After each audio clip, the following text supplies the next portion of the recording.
السلام علیکم ورحمۃ اللہ وبرکاتہ۔ بسم اللہ، الحمد للہ، والصلاة والسلام علی رسول اللہ وعلی آلہ وصحبہ ومن والہ۔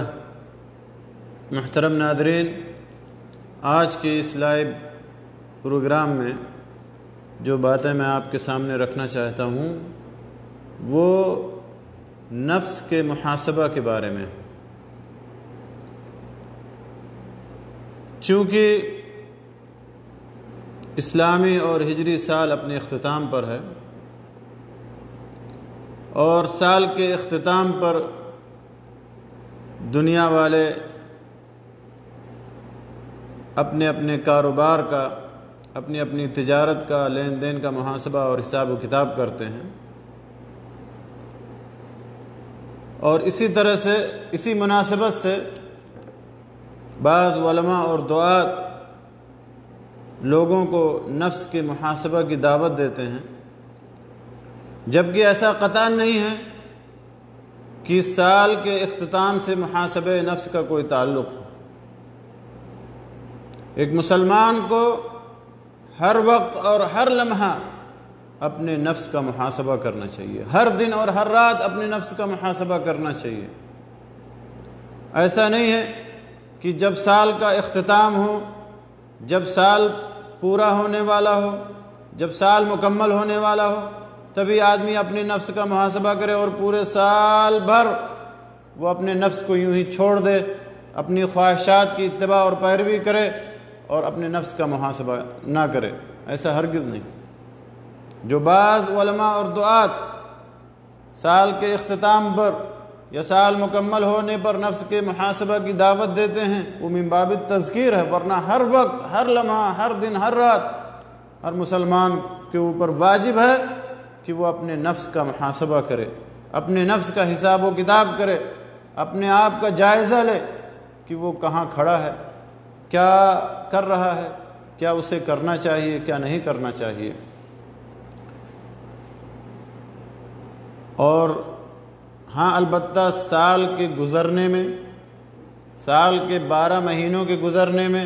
سال کے اندر جو ہفتے، جو ایام، جو دن ہیں ان کے گزرنے میں، اس میں ہمارے لیے درس اور عبرت کہ یہ وقت کتنی تیزی کے ساتھ گزر رہا ہے، یہ وقت کتنی تیزی کے ساتھ ہم سے جدا ہو رہا ہے، اور جو وقت گزر جا رہا ہے یا جو وقت جا چکا ہے، اپنی زندگی سے جو وقت نکل چکا ہے وہ دوبارہ لوٹ کر آنے والا نہیں۔ جو حصہ نکل گیا وہ دوبارہ واپس آنے والا نہیں ہے۔ لہذا ہمیں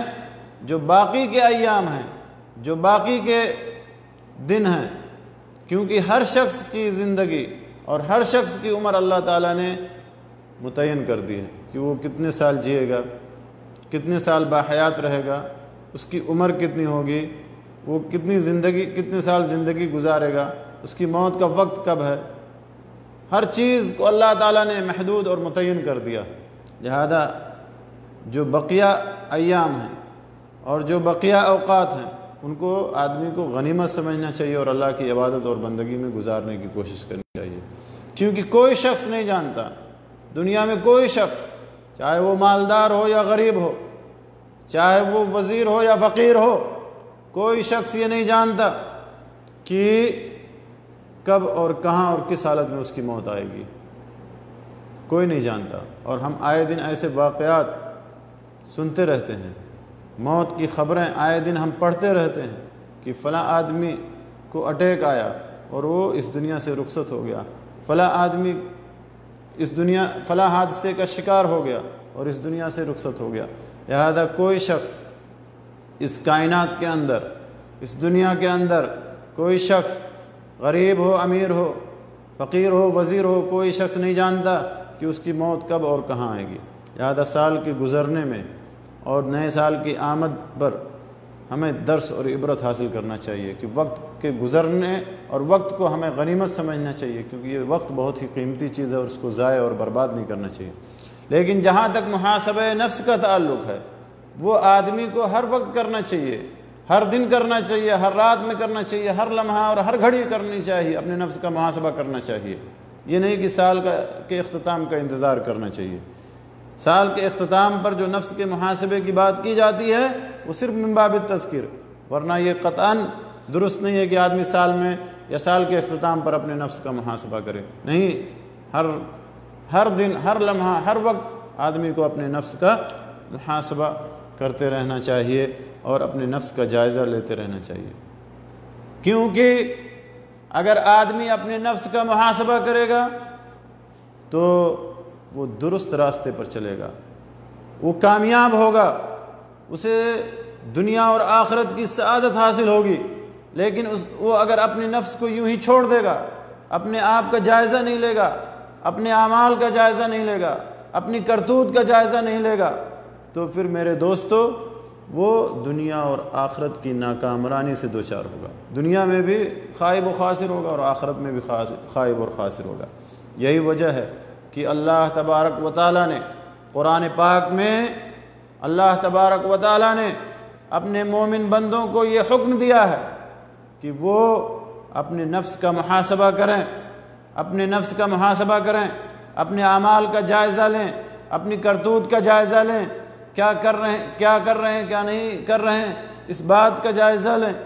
اللہ تعالیٰ فرماتا ہے سورہ حشر آیت نمبر 18 کے اندر، یا ایھا الذین آمنوا اتقوا اللہ ولتنظر نفس ما قدمت لغد واتقوا اللہ ان اللہ خبیر بما تعملون، کہ اے ایمان والو، اے وہ لوگو جو ایمان لائے ہو، اللہ سے ڈرو، اللہ کا تقوی اختیار کرو، اور ہر نفس کو یہ سوچنا چاہیے، یہ دیکھنا چاہیے، یہ غور کرنا چاہیے کہ اس نے کل کے لیے کیا پیش کیا ہے، کل کے لیے اس نے کیا تیاری کی ہے، کل سے مراد یعنی قیامت کے دن کے لیے اس نے کیا تیاری کر رکھی ہے، اس نے کیا اعمال جمع کیے ہیں، کیا نیکیاں اس نے کی ہیں۔ ہر نفس کو چاہیے کہ وہ غور کرے اور ہمیشہ غور کرے، یہ نہیں کہ سال کے اختتام پر ہی یا نئے سال کی آمد پر ہی یا سال مکمل ہونے پر ہی، نہیں، ہر وقت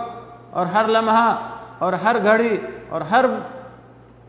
ہر دن آدمی کو یہ غور کرنا چاہیے کہ اس نے کل کے لیے کیا تیاری کر رکھی ہے، قیامت کے دن کے لیے اس نے کیا اعمال جمع کر رکھے ہیں۔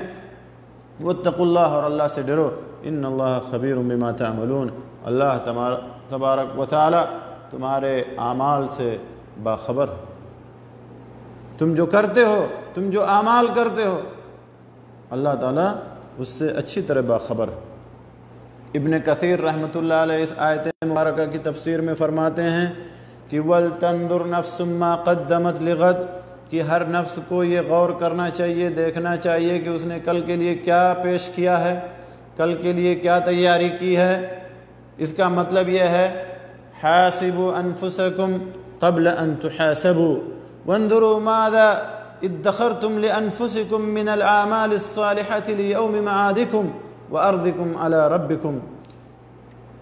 کہ تم اپنے نفسوں کا محاسبہ کرو قبل اس کے کہ تمہارا حساب و کتاب ہو، قبل اس کے کہ تم سے پوچھا جائے، قبل اس کے کہ تمہاری پوچھ تاچھ ہو، اور غور کرو اور دیکھو کہ تم نے اپنے لیے کیا جمع کیا ہے، اپنے لیے کیا جمع کیا نیک اعمال میں سے، کون سے وہ نیک اعمال ہیں جو آپ نے کیے ہیں قیامت کے دن کے لیے، اس دن کے لیے کہ جس دن تمہیں اپنے رب کے سامنے پیش ہونا ہوگا، جس دن تمہیں اپنے رب کے سامنے کھڑا ہونا ہوگا، جس دن تمہیں اپنے رب کے سامنے اپنے اعمال کا، اپنے ہر عمل کا حساب دینا ہوگا، اس کے لیے تم نے کیا تیاری کر رکھی ہے، اس کے لیے تم نے کیا جمع کر رکھا ہے، اس کے لیے تم نے کیا اعمال کیے ہیں، کیا نیکیاں کی ہیں۔ یہ ہے وَلْتَنْظُرْ نَفْسٌ مَا قَدَّمَتْ لِغَدٍ، اپنے آپ کا محاسبہ کر لو قبل اس کے کہ تمہارا محاسبہ ہو، اپنے آپ سے پوچھ لو، اپنے نفس سے پوچھ لو، اپنے نفس کا حساب کتاب کر لو قبل اس کے کہ تمہارا حساب و کتاب ہو اور تمہاری پوچھ تاچھ ہو۔ اور اللہ تبارک و تعالیٰ نے نفس کی قسم کھائی ہے، نفس کی اور نفس کے بنانے والے کی قسم کھائی ہے، وَنَفْسٍ وَمَا سَوَّاهَا، قسم ہے نفس کی اور اس چیز کی جس نے اسے بنایا، یا اس کی جس نے اسے بنایا، فَأَلْهَمَهَا فُجُورَهَا وَتَقْوَاهَا، اسے قد افلح من زکاہا وقد خاب من دساہا، فسق و فجور اور تقوی کی اسے الہام کیا اس نفس کو، یعنی دونوں چیزوں کے بارے میں اسے بتایا، گناہ کے بارے میں بھی اور تقوی کے بارے میں بھی، فسق و فجور کے بارے میں بھی اور اللہ تبارک و تعالیٰ کے تقوی اختیار کرنے اور بچنے اور ڈرنے کے بارے میں بھی۔ قد افلح من زکاہا، وہ شخص کامیاب ہو گیا جس نے اپنے نفس کو پاک کیا، اور وہ شخص خائب اور خاسر ہوا جس نے اس کو گناہوں کے اندر ملیا میٹ کر دیا، جس شخص نے اپنے نفس کو گناہوں کے اندر ملیا میٹ کر دیا۔ تو میرے دوستو، نفس کی 3 قسموں کا ذکر آتا ہے، جیسا کہ اہل علم نے بیان کیا ہے کہ ایک نفس امارہ ہے جو انسان کو برائی پر ابھارتا ہے، اور دوسرا نفس لوامہ ہے جو انسان کو برائی کرنے پر، گناہ کرنے پر ملامت کرتا ہے، اور تیسرا نفس ہے نفس مطمئنہ جو نیکی، بھلائی، اللہ کی عبادت، اللہ کی اطاعت، تقوی اور پرہیزگاری کی وجہ سے جو نفس مطمئن رہتا ہے۔ اور ہم دنیاوی امور میں، دنیاوی معاملات میں، دنیاوی لین دین میں، اپنی دنیاوی تجارت اور زراعت میں، اپنے دنیاوی کاروبار میں ہم کس قدر محاسبہ کرتے ہیں یا کس قدر اپنی تجارت کا، اپنے لین دین کا حساب کتاب کرتے ہیں، لیکن جس کا تعلق دین سے ہے، جس کا تعلق آخرت سے ہے، جس کا تعلق مرنے کے بعد سے ہے، جس کا تعلق جنت اور جہنم سے ہے، اس کے بارے میں ہم کس قدر لاپرواہ ہیں۔ ہم میں سے کتنے ایسے لوگ ہیں کہ جو اپنے نفس کا محاسبہ کرتے ہیں، جو ہر پل، ہر گھڑی، ہر لمحہ اپنے نفس کا محاسبہ کرتے ہوں؟ کتنے ایسے لوگ ہیں؟ میرے دوستو، بہت کم لوگ ہیں، بہت کم لوگ ایسے آپ کو ملیں گے کہ جو اپنے نفس کا محاسبہ کریں، جو اپنی کوتاہیوں پر اپنے نفس کا محاسبہ کریں، جو اللہ کے حقوق کی عدم ادائیگی پر اپنے نفس کا محاسبہ کریں، جو حرام کام کے ارتکاب کرنے پر اپنے نفس کا محاسبہ کریں۔ بہت کم ایسے لوگ، لیکن سیلری کا حساب و کتاب کرنے والے، لین دین کا حساب و کتاب کرنے والے، تجارت کا نفع اور منافع اور خسارے کا حساب و کتاب کرنے والے اکثر ملیں گے، سارے لوگ ملیں گے، لیکن جس کا تعلق دین سے ہے، جس کا تعلق آخرت سے ہے، اس کے بارے میں ہم اپنے نفس کا محاسبہ نہیں کرتے۔ اسی لیے میرے دوستو، اللہ کے نبی صلی اللہ علیہ وسلم کی یہ حدیث جسے امام احمد اور ترمذی نے روایت کیا ہے کہ الکیس من دان نفسہ، عقل مند وہ ہے جو اپنے نفس کو پہچان لے، جو اپنے نفس کو جانچ لے، پرکھ لے،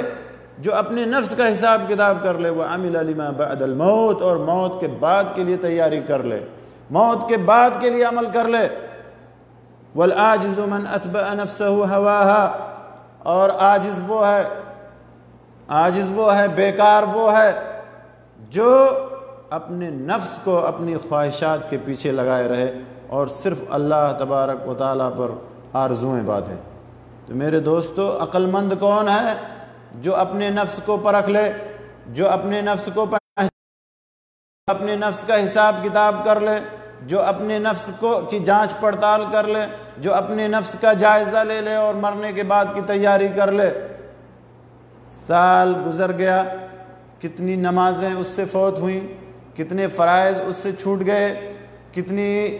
واجبات میں اس سے کوتاہی ہوئی، کتنے حرام کام اس نے کیے۔ وہ ہے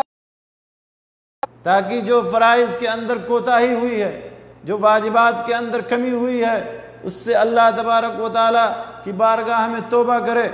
اور جو محرمات اور جو حرام کام اس سے ہوئے ہیں، اس سے اللہ کی بارگاہ میں توبہ اور استغفار کرے۔ میرے دوستو، یہی محاسبہ کا فائدہ ہے، یہی نفس کے محاسبے کا فائدہ ہے۔ اور حضرت عمر بن الخطاب رضی اللہ تعالیٰ عنہ، خلیفہ دوم، فاروق اعظم، کہتے تھے حاسبوا انفسکم قبل ان تحاسبوا، جیسا کہ امام احمد نے کتاب الزہد کے اندر ان کے اس اثر کو نقل کیا ہے یا اس کو روایت کیا ہے۔ کہتے ہیں حاسبوا انفسکم قبل ان تحاسبوا، کہ اپنے نفسوں کا محاسبہ کر لو، اپنے نفسوں کا محاسبہ کر لو، حساب کتاب کر لو، اپنے نفس کا جائزہ لے لو قبل اس کے کہ تمہارا حساب و کتاب ہو۔ قبل اس کے کہ تم سے پوچھا جائے، قبل اس کے کہ تمہیں اپنا حساب و کتاب دینا پڑے، اور اپنے نفسوں کا وزن کر لو، اپنے نفس کا وزن کر لو قبل اس کے کہ تمہیں وزن کیا جائے۔ تو میرے دوستو، قبل اس کے کہ ہمارا حساب و کتاب ہو، ہمارے اعمال کا محاسبہ ہو، ہمارے حرام کاموں کا محاسبہ ہو، ہمارا نامہ اعمال ہمارے سامنے پیش ہو، ہمیں اپنے اعمال کا اور اپنے نفس کا محاسبہ کر لینا چاہیے۔ اور میمون ابن مہران رحمہ اللہ فرماتے ہیں کہ کوئی بندہ اس وقت تک متقی اور پرہیزگار نہیں ہوگا، کوئی بھی شخص اس وقت تک متقی اور پرہیزگار نہیں ہوگا جب تک کہ وہ اپنے نفس کا محاسبہ نہ کرے، اور اس سے بھی زیادہ محاسبہ نہ کرے۔ جیسے کہ ایک شریک، تجارت میں ایک شریک، لین دین میں، معاملات میں، کاروبار میں شریک دوسرے شریک کا حساب و کتاب کرتا ہے۔ جب دو لوگ کوئی بزنس کرتے ہیں، دو لوگ کوئی تجارت کرتے ہیں، دو لوگ کوئی کاروبار کرتے ہیں، تو آپس میں ایک دوسرے کا حساب و کتاب کرتے ہیں کہ نہیں کرتے ہیں؟ اگر نہ کریں تو ساری تجارت برباد، سارا کاروبار ہلاک ہو جائے گا، خسارے میں جائے گا۔ ایک شریک دوسرے شریک کا، ایک پارٹنر دوسرے پارٹنر سے حساب و کتاب کرتا ہے کہ نہیں کرتا؟ اسی طرح سے آدمی کو بھی چاہیے کہ اپنے نفس کا محاسبہ کرے، گویا کہ وہ شریک ہے نفس۔ بلکہ آگے انہوں نے کہا ہے کہ النفس کالشریک الخوان، کہ نفس ایک خیانت کرنے والے پارٹنر کی طرح سے ہے۔ اگر محاسبہ آپ نے اس کا نہیں کیا تو آپ کے پاس جو کچھ ہے سب برباد ہو جائے گا۔ اور ابن قیم رحمۃ اللہ علیہ نے لکھا ہے کہ نفس کے محاسبے کی دو قسمیں ہیں، ایک تو عمل سے پہلے محاسبہ ہے اور دوسرا عمل کے بعد محاسبہ ہے۔ کام کرنے سے پہلے محاسبہ کرنا، کام کرنے سے پہلے جائزہ لینا اپنے نفس کا، اور دوسرا کام کرنے کے بعد اپنے نفس کا محاسبہ کرنا۔ کام کرنے سے پہلے کیا ہے نفس کا محاسبہ، یا عمل کرنے سے پہلے کیسے نفس کا محاسبہ؟ وہ یہ ہے کہ جب آدمی کسی عمل کا ارادہ کرے، جب آدمی کوئی کام کرنے کا ارادہ کرے، کسی کام کرنے کی نیت کرے، تو سوچے، جانچے، پرکھے کہ کیا اس کام کا کرنا بہتر ہوگا یا اس کام کا چھوڑنا بہتر ہوگا۔ کیا یہ کام اس کے لیے مفید ہے دنیا اور آخرت میں، یا یہ کام دنیا اور آخرت میں اس کے لیے مفید نہیں ہے۔ لہذا کام کرنے سے پہلے، عمل کرنے سے پہلے ہمیں نفس کا محاسبہ کرنا چاہیے کہ وہ کام آیا اس کے لیے بہتر ہے یا نہیں بہتر ہے، وہ کام اس کے لیے مفید ہے کہ نہیں مفید ہے۔ اگر بہتر ہے، مفید ہے دنیا اور آخرت کے لیے تو پھر وہ کرے، اور اگر مفید نہیں ہے تو اس کو ترک کر دے۔ یہ ہے کام کرنے سے پہلے یا عمل کرنے سے محاسبہ کا فائدہ، کہ آدمی اگر غلط کام ہے، اگر حرام کام ہے، غیر مفید کام ہے، ایسا کام ہے جس کا کوئی فائدہ نہیں، تو اس سے آدمی بچ جاتا ہے۔ اسی لیے حسن بصری رحمہ اللہ فرماتے ہیں کہ رحم اللہ عبدا وقف عند همه فإن كان لله مضى وإن كان لغيره تأخر، کہ اللہ تعالیٰ اس بندے پر رحم فرمائے کہ جو کسی کام کرنے کے ارادے کے وقت ٹھہر گیا، کس چیز کے لیے؟ محاسبہ کرنے کے لیے، سوچنے کے لیے، جائزہ لینے کے لیے، غور و فکر کرنے کے لیے۔ اگر اللہ کے لیے وہ کام ہے تو آدمی وہ کام کر گزرا، اور اگر اللہ کے لیے علاوہ کسی اور کے لیے ہے تو اس سے دور ہٹ گیا، اس سے دور چلا گیا۔ اور عمل کرنے کے بعد محاسبہ کرنے کا کیا معنی ہے، یا عمل کرنے کے بعد جائزہ لینے کا کیا معنی ہے؟ اس کی تین قسمیں جیسا کہ اہل علم نے یا ابن قیم رحمۃ اللہ علیہ نے بیان کیا ہے کہ سب سے پہلی قسم ہے کام کرنے کے بعد یہ وچار کرے، یہ غور و فکر کرے کہ کیا اس کام کا کرنا بہتر تھا یا چھوڑنا بہتر تھا، کیا اس کا چھوڑنا بہتر تھا یا اس کا کرنا بہتر تھا۔ یہ تاکہ مستقبل میں آدمی ایسا کام کرے کہ جو اس کے لیے بہتر ہی بہتر ہو، خیر ہی خیر ہو، ایسا کام نہ کرے کہ جو اس کے لیے نقصان اور غیر مفید ہو دنیا اور آخرت کے اندر۔ تیسری قسم یہ ہے کہ ہر عام کام کرنے